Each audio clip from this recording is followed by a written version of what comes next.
Live from New Delhi, you're watching DD India NewsHour, India's voice to the world. I'm Mark Lin. Namaskar.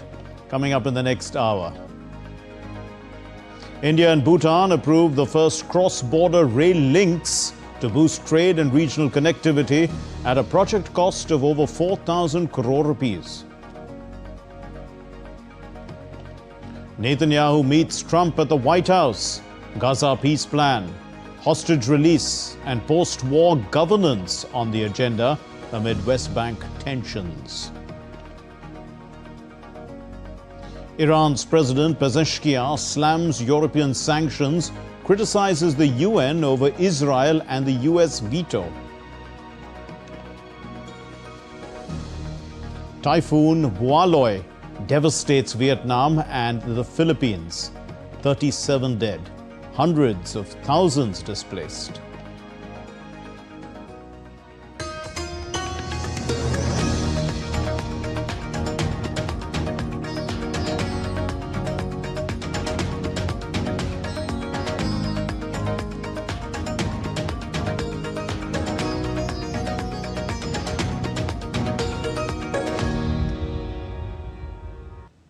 India's Minister of Railways, Ashwini Vaishnav, announced the launch of new railway projects between India and Bhutan on Monday. At a press conference, the minister outlined key features of the project, which will extend from India's railway network. The initiative involves an investment of approximately 4,033 crore rupees for a rail line spanning 89 kilometers. This project is basically connecting two very important cities of Bhutan. One is Gelaphu, as Foreign Secretary shared with us. This is being developed as a mindfulness city. And second is Samse, which is an industrial city. The two projects will take off from the network of Indian Railways at Kokrajhar and Banarhat. The investment which is envisaged at this point of time is about 4,033 crore rupees, and the total length is about 90 kilometers, to be precise. 89 kilometers of railway network will be created. Minister Vaishnav also emphasized the strong economic ties between India and Bhutan, noting that the new rail network will contribute to strengthening Bhutan's economy. India is the largest trading partner of Bhutan, and most of the EXIM trade of Bhutan is done through Indian ports.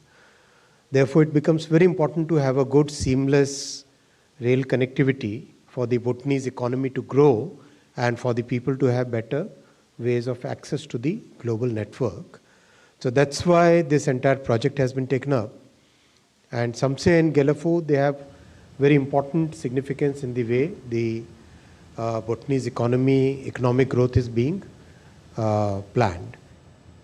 The Foreign Secretary of India, Vikram Misri, also highlighted the relations between India and Bhutan, saying the relationship is that exceptional trust, mutual respect, and also understanding. India and Bhutan share a relationship of exceptional trust, mutual respect, and understanding. This is a relationship that is rooted in cultural and civilizational ties, extensive people-to-people relations, and our shared developmental and security interests. These ties are reflected in very close contact at the highest levels. In a significant step towards enhancing rail connectivity in the eastern Indian state of Bihar, the Railways Minister, Ashwini Vaishnav, flagged off 7 new trains via video conference. The trains flagged off from Patna Junction include 3 Amrit Bharat Express trains, marking a major milestone in the expansion of affordable and efficient rail services across the country. With the addition of these 3 Amrit Bharat Express trains, the nationwide count now rises to 15, with a majority, 13 of them, operating from Bihar. The new Amrit Bharat trains being launched are from Muzaffarpur, Charlapalli Amrit Bharat Express, Darbhanga, Madar Amrit Bharat Express, and Chapra Anand Vihar Terminal Amrit Bharat Express. Minister Vaishnav also said that Prime Minister Modi has focused on developing the railways in underserved regions since taking office in 2014. 2014 में जब माननीय प्रधानमंत्री श्री नरेंद्र मोदी जी ने जिम्मेदारी संभाली, तब से उन्होंने रेलवे पे एक नया फोकस लाए और विशेषकर उन सब राज्यों पे फोकस लाए जिन राज्यों में सुविधाएं कम थी और जहां पर रेलवे का बहुत बड़ा एक ज़रूरत थी। बिहार में पहले जहां मात्र 1000 करोड़ रुपए का बजट होता था, आज वहां पे 10,000 करोड़ रुपए का बजट है। तो एक बहुत बड़ी एक मोदी जी ने देश के विकास के लिए, बिहार के विकास के लिए एक बहुत बड़ी अवधारणा हमारे सामने रखी। Prime Minister Narendra Modi inaugurated the New Delhi BJP office at Deen Dayal Upadhyaya Marg on Monday. The inauguration coincides with the Navratri celebrations. The BJP National President JP Nadda, the Delhi Chief Minister Rekha Gupta, senior leaders, members of parliament, members of the legislative assemblies, councillors, union ministers and thousands of party workers were present on the occasion, spread across 30,000 square feet. The five-story building is designed to blend traditional architecture with modern functionality. According to the party, the new office draws inspiration from South Indian design, featuring high pillars at the entrance and facade. Built on an 825 square meter plot, the eco-friendly building is equipped with state-of-the-art facilities. Addressing the gathering, the Prime Minister said that the NDA governments have provided a new model of good governance in the country and it is moving forward with the mantra of development and heritage. झुग्गी बस्तियों में रहने वालों के लिए नए घर बनाना, दिल्ली के सैकड़ों सरकारी स्कूलों, अस्पतालों को बेहतर बनाना, दिल्ली में सैकड़ों इलेक्ट्रिक बसें चलवाना, यमुना जी को साफ करवाने के लिए दिन रात मेहनत करना, यमुना जी के तट पर शहर के दूसरे हिस्सों में शानदार लिविंग स्पेस बनाना, मेट्रो, फ्लाईओवर के काम को गति देना, दिल्ली सरकार दिल्ली के नवनिर्माण में लगी हुई है। A gunman opened fire and set ablaze to a Michigan church following a shooting incident at a dockside restaurant in Southport, New Carolina. Meanwhile, multiple shots were fired at a casino in Eagle Pass, Texas. These multiple shootings were reported in parts of the United States one after another in a span on one single day. Here's the detail. The United States saw multiple mass shootings over the weekend. The shootings include a church set ablaze by a gunman in Michigan, to a shooting at a dockside eatery in North Carolina and targeted attack at a casino in Texas. The harrowing wave of mass shootings claimed at least 9 lives and injured dozens. On Sunday, a man crashed his vehicle into the front doors of a church in Grand Blanc, Michigan, filled with hundreds of people. The man then opened fire with an assault rifle and set the church ablaze, killing at least 4 and injuring 8 people before being killed in a shootout with the police. The culprit has been identified as Thomas Jacob Sanford, a 40-year-old former US Marine. Engaging in an exchange of gunfire, 2 law enforcement officers shot Sanford dead in the parking lot about 8 minutes after the incident began. The investigators believe that the shooter must have used gasoline to fuel the fire which burned down the church. The US agency FBI is leading the investigation of what it considered an act of targeted violence. FBI crisis response teams, such as our evidence response teams, SWAT, Special Agent Bomb Technicians, victim specialists were deployed to the scene. We also have special agents who are continuing to conduct interviews and intelligence and professional staff personnel providing research and analysis. Search for more potential victims of the Michigan church shooting continued into Monday. Meanwhile, in a post on social media, US President Donald Trump called the incident horrendous and emphasized that this epidemic of violence in our country must end immediately. In another incident, a shooting at a dockside restaurant in Southport, North Carolina left at least 3 dead and 5 injured. Authorities said that the shooter used a boat and pulled alongside a dockside restaurant in Southport and began firing. The suspected gunman, Nigel Edge, was a resident of Oak Island in a nearby seaside town and was known to the police. The police have charged Edge with 3 counts of first-degree murder and 5 counts of attempted murder. The shooting took place late night on Saturday. We were familiar with Sean. He has been a resident of Oak Island for several years. He frequently hung out on our pier. Our employees knew him. We understand this suspect identifies as a combat veteran. He self-identifies. Injured in the line of duty is what he's saying. In less than 24 hours, the US saw 3 mass shootings, including a shooting at a casino in Eagle Pass, Texas, that killed at least 2 people and injured several others. Bureau Report, DD India. The Pentagon has said that 200 National Guard troops will be mobilized for deployment in the city of Portland. The state of Oregon has filed a lawsuit challenging Trump's move to send military forces to the city of Portland. The statement said that the troops will be called into federal service immediately for a period of 60 days to protect U.S. immigration and customs enforcement and other U.S. government personnel who are performing federal functions. Oregon filed a lawsuit on Sunday to block the National Guard deployment, saying that it was motivated by Trump's desire to normalize the use of military troops for ordinary domestic law enforcement activity. Trump's decision saw a protest by several dozen people in the city of Portland. The suit is filed against Trump, U.S. Defense Secretary Pete Hegseth, and Homeland Security Secretary Kristi Noem. It accuses Trump of exceeding his powers.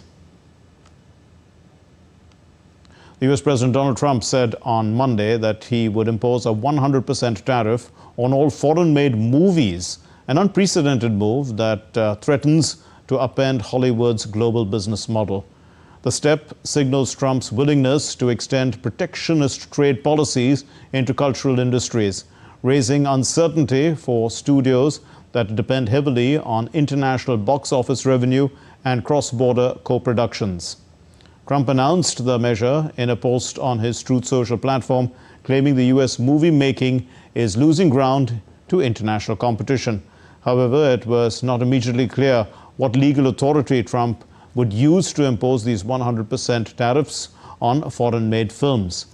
White House did not immediately respond for a comment on how the media tariff, how the tariffs in fact would be implemented. Warner Brothers, Discovery, Comcast, Paramount, Skydance, and Netflix also did not immediately respond to requests. The presidents had first floated the idea of a movie tariff in May, but offered very little detail, leaving entertainment executives unsure whether it would apply to specific countries or to all imports. Still to come here on DD India NewsHour. Egypt's Al-Sisi, he meets the UAE's Sheikh Mohammed in Cairo.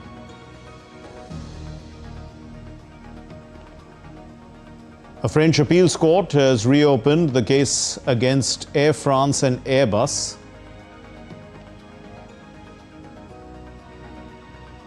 An 100th march through Paris demanding climate justice.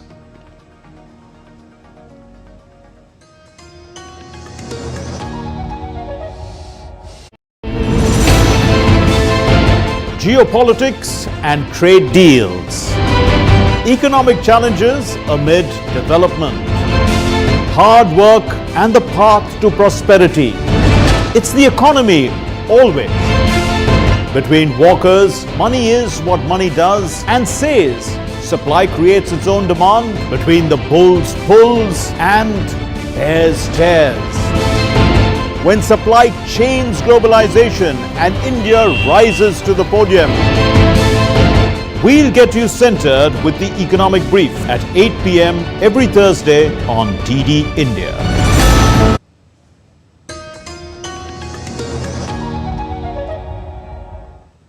You're watching DD India NewsHour. I'm Mark Lynn. The 12th Warsaw Security Forum, it spotlights Ukraine and Europe's defense against Russia. The Ukrainian President Zelensky has proposed a joint air shield. Now, Russia has warned also against US missile deliveries and has questioned American involvement in Ukraine. Here's the report. A two-day conference on key security challenges facing NATO and the European Union opened on Monday in the Polish capital, Warsaw. Approximately 2,500 participants from around 90 countries are attending the event. Addressing the Warsaw Security Forum via video link, Ukrainian President Zelensky offered to build a joint aerial defense shield with its allies to protect against threats from Russia. Ukraine proposes to Poland and all our partners to build a joint, truly reliable shield against Russian aerial threats. And this is possible. Ukraine can counter all types of Russian drones and missiles. And if we act together in the region, we will have enough weapons and production capacity for these. If Russia loses the ability to strike in the skies, it will be unable to continue the war. In his address, German Defense Minister Boris Pistorius called for the European Union to provide a much more flexible regulatory framework for the defense industry in Europe and said Europe's and Ukraine's defense industries must work together more closely and effectively to counter any security challenge. We all have to provide sustainable support to Ukraine, more resiliently and more forcefully than in recent months. The European Union must back this by providing a much more flexible regulatory framework for the defense industry in Europe. On Sunday, US Vice President J.D. Vance had said that Washington was considering a Ukrainian request to obtain Tomahawks, which have a range of 2,500 kilometers, easily far enough to hit Moscow if fired from Ukraine. Reacting to it, Kremlin said that Russia's military specialists were monitoring the possible supply of US long-range Tomahawk missiles to Ukraine. Kremlin spokesman Dmitry Peskov said it was important to understand who gives the targeting data for such missiles to be fired, the United States or Ukraine.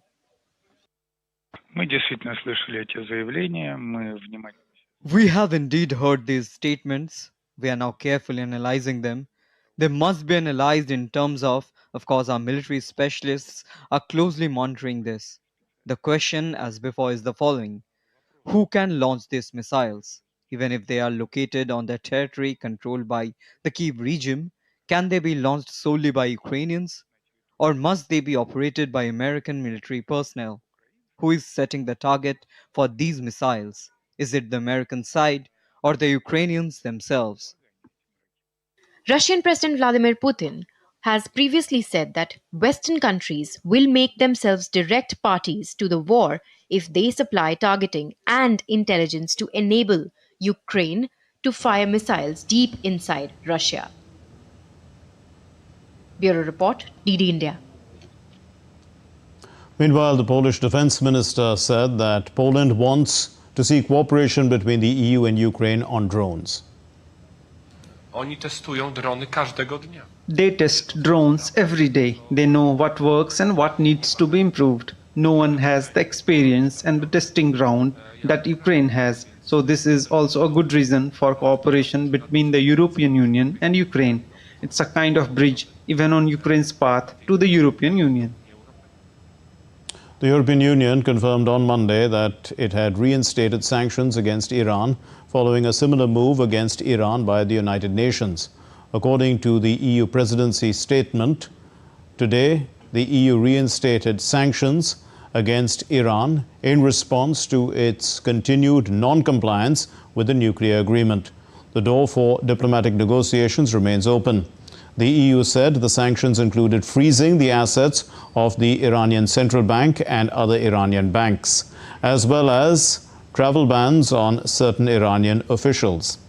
On Sunday, the United Nations reinstated an arms embargo and other sanctions on Iran over its nuclear program. President Masoud Pezeshkian condemned the snapback sanctions initiated by Britain, France and Germany at the UN Security Council, accusing Iran of violating the 2015 nuclear deal. Speaking in Tehran at a National Firefighters Day event on Monday, Pezeshkian also criticized the UN for not sanctioning Israel, blaming the US veto. Now, Israel also denies pursuing nuclear weapons. I beg your pardon, Iran. The British government sanctioned dozens of Iranian-linked individuals on Monday, following similar UN and EU measures aimed at curbing Iran's nuclear activities. On Sunday, the UN reinstated an arms embargo and other sanctions, including restrictions on oil, banking, uranium enrichment, ballistic missiles, plus asset freezes and travel bans on Iranian targets.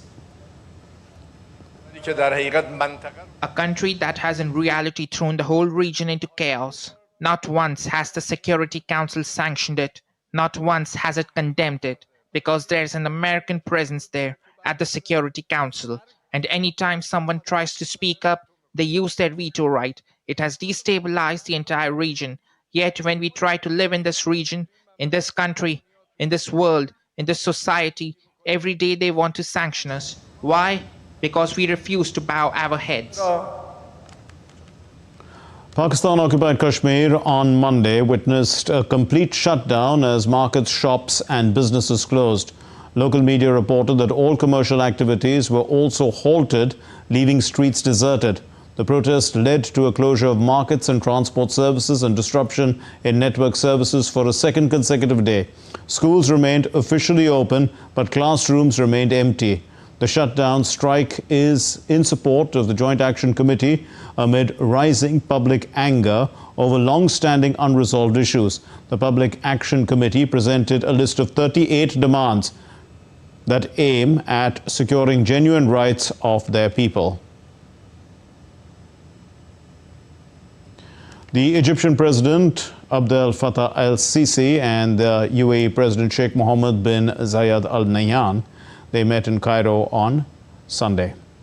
And during this visit, both leaders reaffirmed their commitment to enhance cooperation across sectors, reflecting the close coordination between Cairo and Abu Dhabi to advance shared interests and bolster regional stability. The British Finance Minister Rachel Reeves gave a strong speech at the Labour Party's annual conference, a warning that the UK could lose market trust if government spending goes out of control. Speaking ahead of the upcoming November budget, Reeves emphasized that market confidence would be lost immediately if spending spiraled beyond control. When spending gets out of control, when market confidence is lost, that doesn't just show up in some OBR report and some difficult headlines a few months later. It is felt immediately in the growing cost of essentials and rising interest rates. And let me tell you, there is nothing progressive, nothing Labour, about government using 1 in every £10 of public money it spends on financing debt to interest. A French appeals court has reopened the case against Air France and Airbus 16 years after the flight AF447 crashed into the Atlantic Ocean, killing all 228 people on board. A lower court cleared both companies in 2023 despite finding several acts of negligence. Investigators blamed pilot error and faulty speed sensors for the crash. Families of the victims hope the new trial will hold the companies accountable. Our objective is simple. It is to know the truth, the plain truth. What happened in the cockpit on June 1, 2009. And then if there are people responsible, they must be pronounced guilty. The two accused are Air France and Airbus. We would like to see them sentenced at the end of this trial. Paris streets echoed with chants of climate justice as around 700 demonstrators marched through the city. Carrying banners and raising slogans, the protesters demanded urgent action to put people and the planet at the center of politics. Greenpeace France Director General Jean-François Joulard stressed that our only option is to build a social project that places social, ecological, and democratic issues at the heart of every political decision, unquote. The march reflected growing public pressure on governments to act decisively against climate change. Wildfires have destroyed about a third of Namibia's Etosha National Park, a roughly 20,000 square kilometer tourist destination known for its wildlife. The wildfires began a week ago in the southwestern part of the park and is thought to have been caused by suspected charcoal production activity on bordering commercial farms. Now, the Namibian government has deployed more than 500 soldiers to help contain this blaze. Deadly storms are wreaking havoc across the globe. Well, in Southeast Asia, the typhoon Bualoi has left dozens dead and tens of thousands displaced. This is in Vietnam and in the Philippines, while in Europe, heavy rains in Spain have forced schools and also parks to close amid fears of repeat floods. Diptanshu Kashyap has the report. Typhoon Bualoi has battered Vietnam and the Philippines, leaving widespread destruction. In Vietnam, at least 13 people were killed and 46 injured as the storm made landfall with winds of up to 130 kilometers per hour. Tens of thousands of homes and businesses were damaged, and more than 28,500 people were evacuated to temporary shelters. In the Philippines, authorities reported 24 fatalities after floods, landslides, and debris struck central islands, forcing 400,000 people to flee. It was terrifying. In my 38 years, I haven't seen a storm with such a powerful gust of wind. I could not sleep because the sheet metal roof was shaking violently while my door was blown open. It was beyond anything I could have imagined. Vietnam's central and northern provinces suffered severe impacts, with 9 people killed in Ninh Binh alone and others in Hue and Thanh Hoa. Nearly 44,000 homes were damaged, 6,000 hectares of crops inundated, and tens of thousands left without power. At least 9 fishermen remain missing after boats were swept from moorings in Quang Tri. Airports, highways, and schools were closed, and factories in the storm's path reported minor impact. Authorities warned of continued floods and landslides. Extreme weather has also hit Europe. In Spain, heavy rains triggered a red alert in Valencia and surrounding provinces, forcing the closure of schools, parks, libraries, and public spaces. Authorities warned of a repeat of last year's deadly floods that killed more than 230 people. Residents continue to protest over inadequate warning systems, while climate scientists warn that human-driven global warming is increasing the intensity and frequency of such storms worldwide. Diptanshu Kashyap's report for DD India. Let's take a look at other stories making news around the world. Activists from Greenpeace Italy staged a protest outside the Food and Agricultural Organization headquarters as delegates arrived for the UN Conference on Sustainable Livestock. 7 activists dressed as farm animals, goats, cows and pigs, were confined in cages. The demonstration called for an urgent urgent shift away from industrial meat and dairy production, highlighting its environmental impact. Italian fashion house Giorgio Armani showcased its latest collection, personally worked on by the late designer, at Milan's Brera Art Museum. Armani, known as the King in King Giorgio in the fashion world, passed away earlier this month, in fact, at the age of 91. The show marked the brand's 50th anniversary, and it became a heartfelt tribute as well. Still to come here on DD India News Hour. We'll get you an expert analysis on what's expected from the Trump-Netanyahu meeting at the White House. The 42nd edition of the Indian Coast Guard Commanders Conference begins in New Delhi.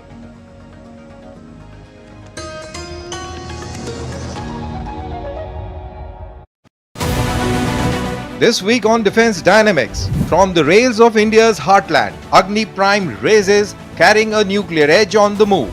As the nation strengthens its shield with Anant Shastra QR SAM regiments, a new layer of defence takes shape. With the Kaveri D1 engine igniting India's aerospace dreams, the future of power is truly homegrown. This Wednesday at 8 p.m. only on DD India.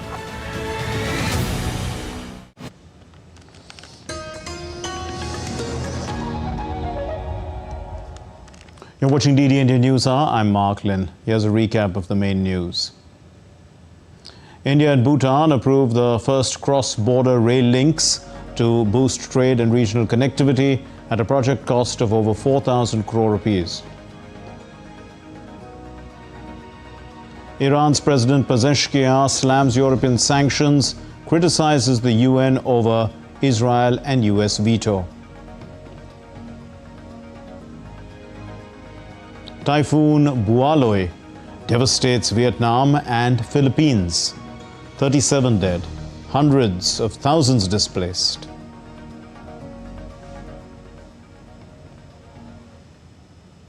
Well, the Israeli Prime Minister Benjamin Netanyahu's visit to the White House marks a critical juncture in efforts to end the Gaza war. With President Trump's peace plan on the table, the leaders are discussing a ceasefire, hostage release, and a new governance model for Gaza amid mounting political pressure and regional tensions. Here's the report. Israeli Prime Minister Netanyahu's White House visit is key to advancing US President Donald Trump's peace plan for Gaza, ending the war, freeing hostages, and shaping a post-Hamas Palestinian Authority. Though his coalition has reservations, hopes in Israel are high for a resolution. The whole world sees who Netanyahu is. The world, including US President Donald Trump, is determined to stop him from sabotaging again. I'm looking you in the eyes, Netanyahu. If you come back without an agreement, a hell awaits you here that you can't even imagine. Trump is expected to urge Netanyahu to back a ceasefire for the release of 48 hostages, including 20 believed to be alive. Central to the plan is a Gaza Transitional Authority, possibly led by former UK Prime Minister Tony Blair, with international forces and a technocratic Palestinian team managing aid and governance. These things can get derailed at the very last minute, so while I remain very hopeful, I am cautiously hopeful. I'm going to let the diplomats continue to work on this, but our principle here is very simple. We want all the hostages to come home. We want Hamas to no longer be a terror threat to the state. Netanyahu faces pressure from far-right allies to annex the West Bank, a move Trump rejects and Arab states call a red line. Palestinians voiced frustration after his UN speech on Friday. We were hopeful, and I was watching, hoping for a word here or there, that things would ease and a solution would emerge. But even the slightest glimmer of hope from the negotiations. But I was watching and I became frustrated. He insists that the war must continue. The White House meeting is crucial. Unity matters, even with lingering disputes. For Gaza, the plan offers a path out of war, famine, and occupation if embraced. Bureau Report, DD India. Well, Professor Harshvardhan Pant, the Vice President of the Observer Research Foundation, is with us. He'll help us unpack this story a little bit. Professor Pant, what happens if Hamas is excluded from Gaza's future?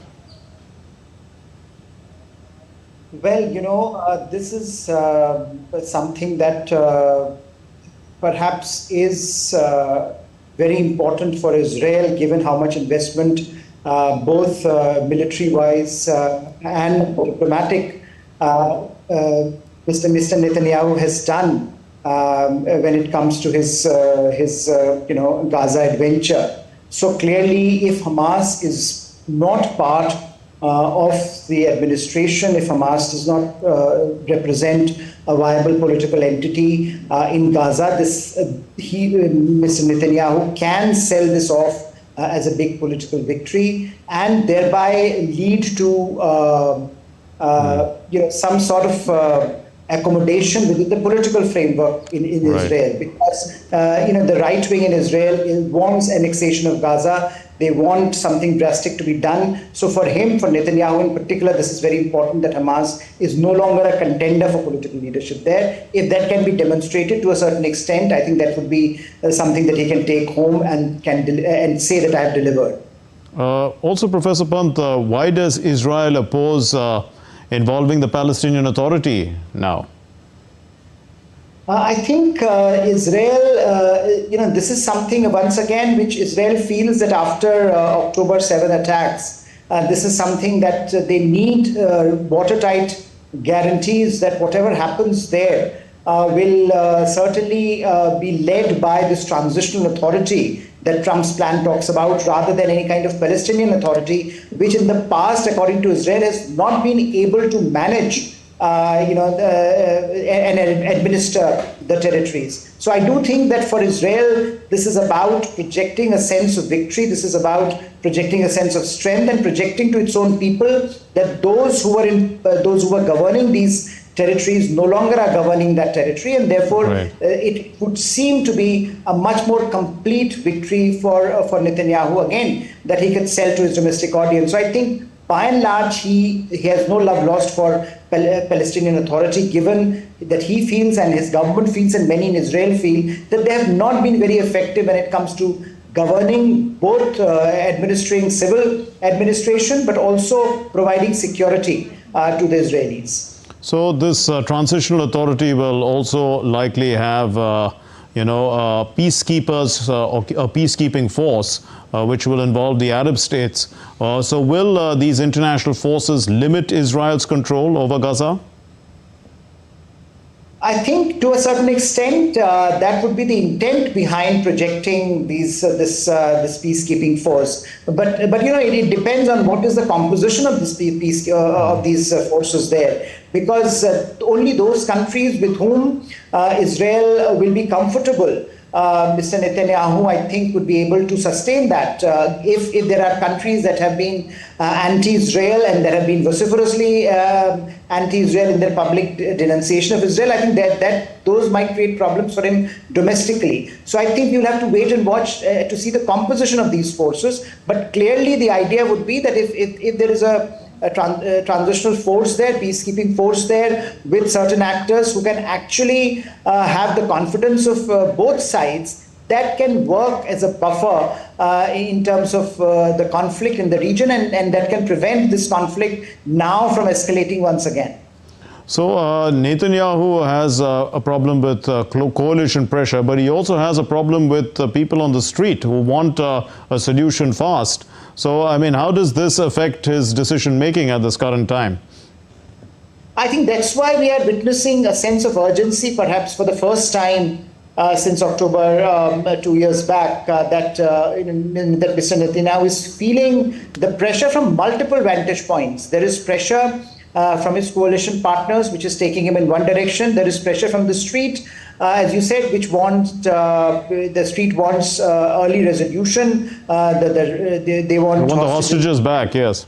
Yes. And there is also pressure from the international community. I mean, he's getting isolated fast and in ways that are quite unprecedented. This recognition for Palestine by European states it can have a cascading effect around the world if Netanyahu is not careful. So I think he's feeling the pinch, and he's therefore willing to countenance a few measures that perhaps a few months back he was not. But clearly, once again, we'll have to wait and watch and see how his politics manages this transition. It's one thing for White House to declare that, look, we have this plan in place and Mr. Netanyahu agrees to the outline of these plans. But we know from our past experience that many such plans have been offered and many such plans have now not been fructified because of the domestic political debate in Israel and the kind of political pressures that Netanyahu has been under. Of course, also the fact that Netanyahu, in some ways, for many would argue that he wants to continue. He wants this conflict to continue for his own interests. Professor Pant, also there are reports that suggest that, this could be a Tony Blair-led Gaza Authority that's going to get control. Or, somebody of his stature or somebody like that, can we see someone who can gain trust from both sides? And are such people being talked about publicly who can actually fit in, who don't belong to either side, but actually can get them together? Yes, I think there are two elements to this. Any such transitional authority would need people of a certain stature. The complexity of this conflict, the historical nature of this conflict, the sensitivities involved in the wider Middle East require someone of Tony Blair's stature who has a direct line to most political leaders in the world. But I think what it also needs, and which I think Tony Blair has demonstrated in his career, a good administrator. This is not simply a political position. This is also a position that requires administering on the ground. And as we know, first of all, building Gaza back, administering aid in particular, and preventing the kind of nightmarish situation that we have seen emerge in the last few months. So I think you need a combination of both, and Tony Blair certainly fits the bill. The question is, will he be willing to take the risk at this point? It seems as if, as of now, he's interested. But I think as the complexities unfold, perhaps we may see a different conversation emerge sometime soon as well. We leave it there. Thank you very much, Professor Harshvardhan Pant, Vice President of the Observer Research Foundation. Thank you for unpacking that for us. Now, moving on to our next story. The U.S. Congress, it faces a crucial deadline on Tuesday to pass legislation to avoid a partial federal shutdown.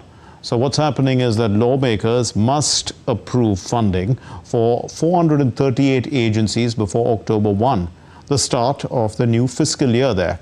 But with Democrats and Republicans deeply divided over spending, talks are running down to the wire. If no deal is reached, $1.7 trillion in discretionary spending will lapse, forcing agencies to halt all non-essential work of the federal government. Moody's ratings on Monday affirmed India's long-term local and foreign currency issuer ratings and the local currency senior unsecured rating at Baa3 with a stable outlook on the back of robust economic growth and sound external position. The stable outlook and rating confirmation indicate India's continuing credit advantages, including its substantial and rapidly expanding economy, robust external standing, and reliable domestic funding sources for ongoing budget deficits. Moody's also maintained India's short-term local currency rating at P3. The agency's latest review comes amid recent improvements in India's fiscal and economic outlook following other global agencies' positive assessments, including S&P Global Ratings' upgrade of India's sovereign rating, which happened in August. The 42nd edition of the Indian Coast Guard Commanders Conference began in New Delhi on Monday. Spanning 3 days, the premier annual forum, it brings together the Coast Guard's senior leadership. They are going to deliberate on strategic, operational, and administrative imperatives amidst evolving geopolitical dynamics and maritime security challenges. The Defence Minister Rajnath Singh has lauded the Coast Guard for its swift and decisive action during high-risk incidents, including the MV Wan Hwai 503 fire, and also the sinking of the MV MSC Elsa 3, which in fact showcased the force's operational readiness and environmental protection capabilities. Coast guard ने multi agency coordination को एक strength के रूप में develop किया है। States की civil administration के साथ मिलकर आप जिस प्रकार सीमलेस काम करते हैं वो अपने आप में मैं मानता हूं कि यूनिक है। साथियों, आज मैरीटाइम सिक्योरिटी के परिप्रेक्ष्य में कोस्ट गार्ड सिर्फ सिक्योरिटी प्रोवाइडर ही नहीं है, बल्कि एक फोर्स मल्टीप्लायर ये बन चुकी है। नेवी और अन्य एजेंसीज के साथ मिलकर आप जो सिनर्जी क्रिएट कर रहे हैं वही हमारी ओवरऑल नेशनल सिक्योरिटी आर्किटेक्चर को और भी मजबूत कर रही है. India's Ministry of Home Affairs has said that the government has always been open to dialogue on Ladakh matters with apex body Leh and Kargil Democratic Alliance at any time. In a statement, it said that the government would continue to welcome the discussion with ABL and KDA through the high-powered committee on Ladakh or any such platform. It said that the dialogue mechanism with the two bodies on Ladakh has yielded good results till date. The statement further highlighted that the process of recruitment for 1,800 posts in government has already commenced in the Union Territory of Ladakh. The government is confident that continuous dialogue would yield the desired results in the near future. Let's take a look at other stories making the news now. In India, India's Union Civil Aviation Minister Ram Mohan Naidu inaugurated the Udan Yatri Cafe at Vijayawada International Airport on Monday, aiming to offer affordable meals to passengers. Emphasizing that no traveller should go hungry, the minister highlighted positive feedback on food quality and pricing. The Shraddha ceremony of Assam's beloved singer Zubeen Garg was held at his Kahilapara residence with large crowds paying their respects. Meanwhile, the probe into his death in Singapore has intensified. The SIT has resummoned Nishita Goswami, Shekhar Goswami and Amrit Prabha, while a police team has left for Singapore as well. Still to come here on DD India NewsHour. India to face Sri Lanka in the opening match of the ICC Women's One-Day International Cricket World Cup in Guwahati on Tuesday. World number 1 Carlos Alcaraz recovers from a slow start to reach the Japan Open final.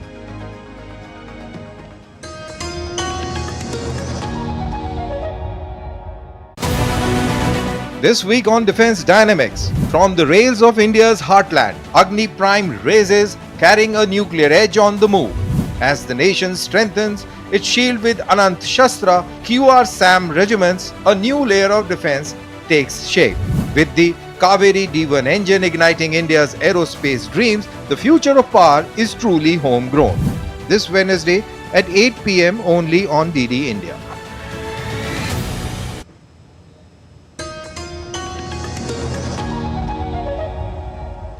You're watching DD India NewsHour. I'm Mark Lynn. The Embassy of India in The Hague, the Netherlands, in partnership with the Indian Students Association Groningen, which organized the Viksit Bharat Run 2025 on Sunday in Stadspark in Groningen, with enthusiastic participation, in fact, from Indian and Dutch students. This event was part of the Seva Parv, which is the festival of service celebrated by the Indian community in the Netherlands.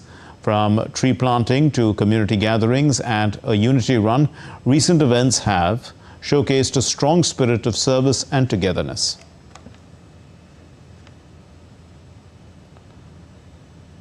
You're watching DD India News Hour. Let's get you the sports news. And India will be chasing history as they face Sri Lanka in the opening match of the ICC Women's One-Day International Cricket World Cup, which is going to start in Guwahati on Tuesday. The Indians have an opportunity to break their trophy drought as they were runners-up in the 2005 edition as well as in the 2017 edition.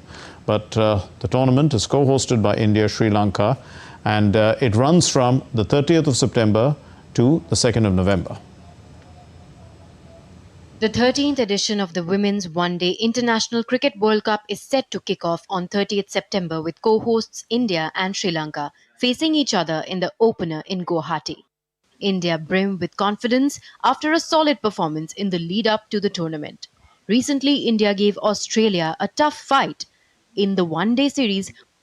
We have advantage of playing in home, but the amount of cricket we have played and the results we have got in last a couple of years, I think that shows we have a depth in our game, whether it's batting or bowling. We have improved a lot of areas, so I think chances are there But I think tomorrow is our first game. Our main focus is on tomorrow's game and setting the tone for us. That is something we are really looking forward.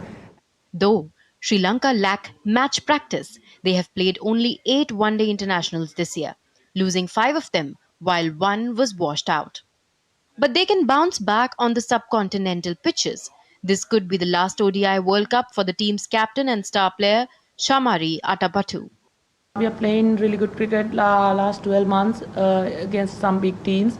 So yeah, India is like favorite in this World Cup definitely, because India hosts the World Cup and they know the condition and the ground support, spectators, so everything with them. But my plan was I want to play our best cricket in front of everyone. A total of 35 ODIs have been played between the two teams, of which India has won 31, while Sri Lanka has won only 3. The Indian team reached the World Cup final in 2005 and 2017, but unfortunately lost on both the occasions. Meanwhile, the Sri Lankan team has never reached the semi-finals. India has arrived at this World Cup with a dream in their hearts. The pressure is great, but the opportunity is even greater. They have to cover a long distance, and this match against Sri Lanka is their first step. With camera person Ashish Sharma, this is Suchitra reporting for DD India in Guwahati. Well, the world number 1 in tennis, Carlos Alcaraz, recovered from a slow start and he beat Casper Ruud. He won 3-6, 6-3, 6-4 to reach the Japan Open final on Monday. Alcaraz will now meet the second-seed Taylor Fritz in a summit clash with a chance to claim his 8th title of the year. The Spaniard will seek revenge in Tuesday's clash in Tokyo after a shock defeat to Fritz at the Laver Cup this month, which was also his first loss to the American in 4 career meetings. Earlier, Fritz saw off compatriot Jensen Brooksby with a 6-3, 6-3 victory to reach his 3rd final of the season. India is hosting the World Para Athletics Championships for the first time, and the event is witnessing participation from around 110 countries. Deepika, our correspondent, had an exclusive conversation with Australia's Clark, who in fact talked to her about her experience being in India. And we have with us Clark from Australia. Clark, how was your event? It was pretty cool. I really enjoyed racing on that track. It was a lot of fun. It was nice and warm out there. Yeah, it was so much fun. Is this your first time in India? It's actually my 2nd time in India. I came for the Grand Prix back in March and I really enjoyed it then and I'm enjoying it now. How are you finding the facilities here? Perfect. I love this track. It is very nice. It's the perfect conditions of it and the warm-up track is also amazing. And what is your next target now? My next target is the 200 metres. I've got that in 2 days' time. I'm going to go out there and smash it and hopefully see I can run a PB. All the very best to you. Thank you. And there you heard Clark and how excited and happy she is to be in India and participating at the World Para Athletics Championship in New Delhi. This is Deepika reporting for DD India. When international players hailed the facilities which are provided by India for this mega event, the Para Athletics event has seen these athletes praising the freshly laid tracks at the Jawaharlal Nehru Stadium in New Delhi, and they also showed their love for Indian hospitality.